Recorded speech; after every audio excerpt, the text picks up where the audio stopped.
"Ma'am, this ID is either counterfeit or you're the most bewildered librarian I've ever met," the young officer sneered, dangling the badge between two fingers like it was a plaything. Behind him, two other guards chuckled quietly, one leaning in to whisper, "What is this, some kind of spy flick?" But the woman at the counter didn't waver. She didn't blink or shift her stance.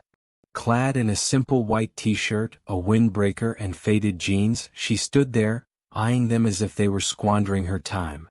She didn't argue or raise her voice. She simply said, "Run it through again." The officer rolled his eyes, scanning it more to taunt her than to comply. This was a high-security military base where even top brass faced multiple layers of verification. Nobody just strolled in, especially not someone who looked like she hadn't set foot in a government building in years. He expected the scanner to flash red and reject her outright, but instead it blinked once, then again, and everything stopped. The scanner locked up, the monitors went dark, and then the main screen flickered blue for a moment before streams of encrypted code raced across it. Finally, it rebooted to a black screen displaying a glowing golden-blue emblem. Not a warning, not an error, but a seal, one none of the officers recognized. That's when the smirks vanished. One guard instinctively stepped back, muttering, "Is that classified?" The room grew silent. Radios fell quiet, phones lost connection, nothing functioned. Still, the woman said nothing. She didn't need to, her badge had spoken for her. "Who are you?" the officer finally stammered. She stepped forward, slow and deliberate, her voice calm and cutting. "I'm the one they call when the people above you vanish." The atmosphere shifted. Two men in suits appeared in the hallway behind her, not from the entrance, not from any known checkpoint. They were just there. "Agent Harper," one said with a respectful nod, "we've been expecting you." The officer paled. "She's with you." The taller agent didn't blink. "No. We're with her." And just like that, the chain of command crumbled. This woman wasn't just someone with clearance. She was the one who designed the protocol. The badge they ridiculed wasn't meant to be scanned.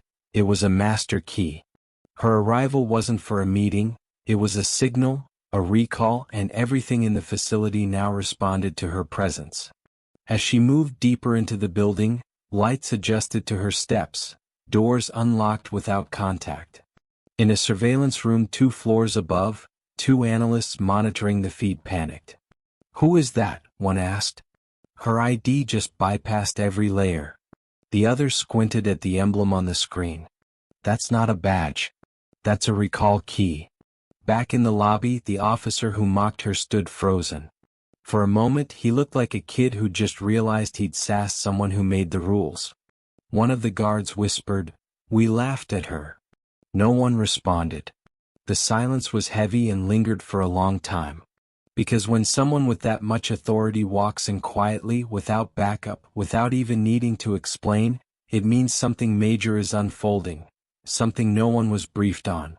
And when a badge that old still works, it means the person carrying it helped create the system. No threats, no shouting, just quiet, absolute control. That's not arrogance, that's legacy. Everyone in that building felt it. No reports were filed.